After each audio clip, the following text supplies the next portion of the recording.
So the grand ambassador for the insect tribe, the inimitable Charles Darwin, once said, flowers are an abominable mystery.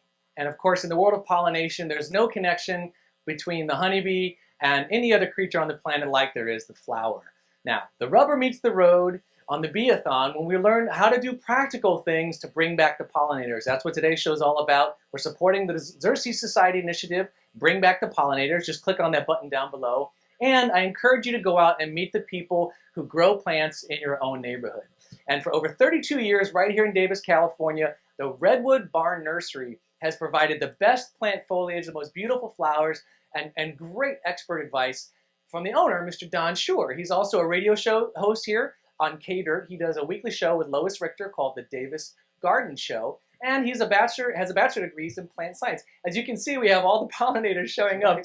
This is one of the great wasp gardens of the world. But these aren't dangerous wasps, are they? These are pretty nice, aren't they? No, these are mud wasps that are coming in to visit us. There's also, if you look closely, quite a number of the bees, different types of bees, not just European honeybees, but the little sweat bees, as we call them. If you stay here long enough, you're sure to see some carpenter bees going around the nursery yard. Just the little group of plants we have right here is very, very active with pollinators, and at different times of day with other beneficial insects. I know your focus is on bees and pollinators, Sure. but were you to sit here for any amount of time, you would see syrphid flies for sure, the hover flies. My favorite. You'll notice some of the mud wasps around. You'll certainly see mantids working their way through the nursery here and there. And because we've released some ladybugs over the years for insect control, there's a sort of a standing population of those as well. So you'll find them when you pick up a plant. You'll find something. And this has a lot to do with it because the theme of this segment is called How to Build a Honeybee Hotel for $50 or less. And Don, why don't you walk us through some of the plants that might be able to do that? I brought you some flowers. I went out to my garden this morning. A lot of love on the Bee-a-Thon. That's right. I brought some flowers. And you notice there's a honeybee right here on Oh, this how flower. about there? There she is. Right, and there's more coming in as we speak. And what flower is that? Well, most people won't recognize it right away, but that is your common kitchen oregano.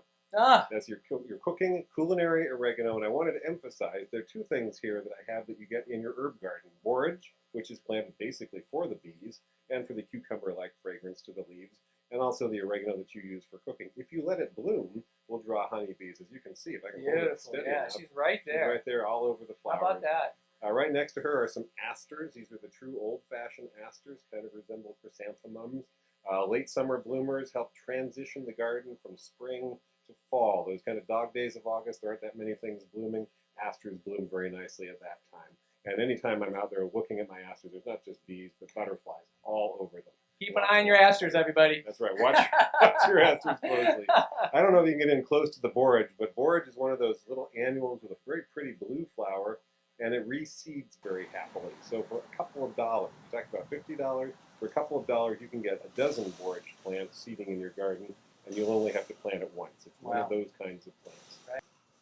We're going to finish up with Mr. Don Shor. Welcome back to the Bee-a-Thon, Don. How you doing? Hello, Emmet. How's it going? I think we got a signal. There we go. Might be blasting out the levels. So Don, we were just wrapping up a little bit about the plants. Yeah. And we were about to look at a bee garden for under $50. Yeah.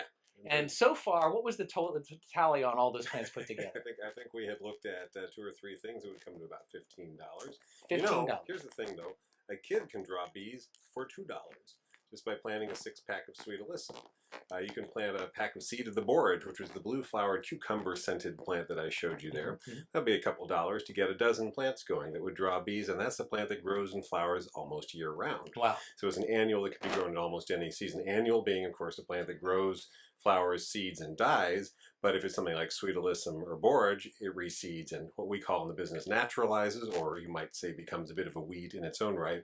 Sweet alyssum is in the same category, something that anybody can plant, anybody can grow. In fact, some people may have trouble getting rid of, but the bees will appreciate it. That's a beautiful name for a pollinator attracting flower, for sure. And it's got a honey scent. It's a very easy thing for the garden. So those are annuals that you can grow, and that's just a few dollars. For $50, you could get a native shrub like ceanothus, the mountain lilac, California lilac, which blooms very heavily in the spring. For sure. A lot of the California natives are spring and winter blooming because that's their rainfall cycle. So they're not something we'd be seeing at this time of year, but they're great things for the start of the season for a lot of the honeybees and a lot of other beneficials. Sure. California lilac, manzanitas are blooming in the winter, for example, and bees are attracted to them and hummingbirds are attracted to them. And the California poppy too is Right, another great yeah, one. fall, winter, and early spring blooming. So these are things that would start the season. Then now, of course, mid to late summer, we're looking at a lot of introduced plants, a lot of perennials from Europe and other places, which the European honeybee would feel right at home with. Sure. So we do a mix of things. You try to look for things that'll flower all year round. And here in Northern California, or anywhere in California, really,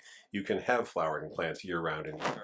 So choose annuals, perennials, some shrubs that'll make the backbone of your planting. Which ones you choose will depend on how you're going to water and what's in the rest of your landscape. So California natives might be suitable. Perhaps if you're watering more, they wouldn't be as appropriate, and you'll look for introduced species. And a mix is usually, mix it up. That's really the first thing. Yeah, I'd and it's say. mixing up. Some people are purists with the native. Right, Some people sure, that's are fine. purely ornamental. Yeah. I'm about whatever restores the soil ecology Yep. and brings back the pollinator. Yep.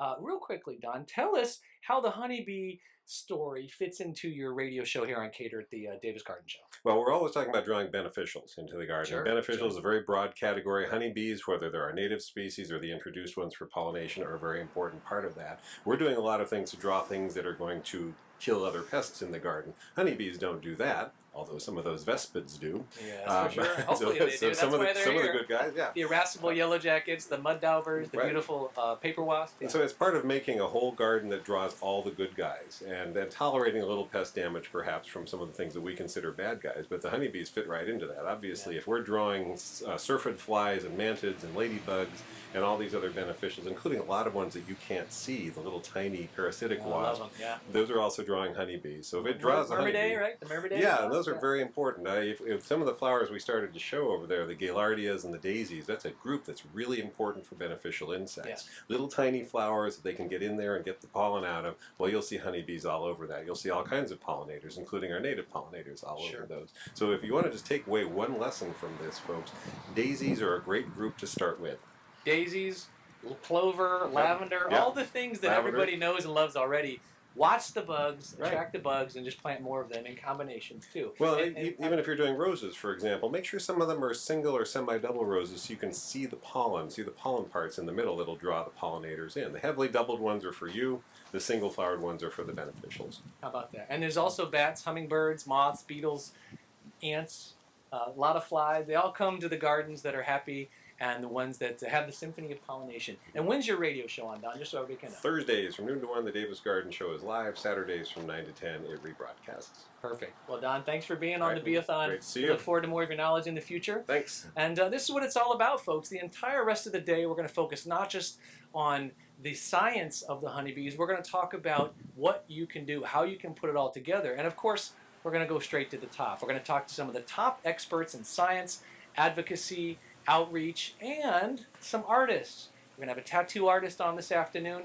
We're going to wrap up the show with some ideas, some of the more light, spiritual, maybe metaphysical aspects of the human-honeybee connection.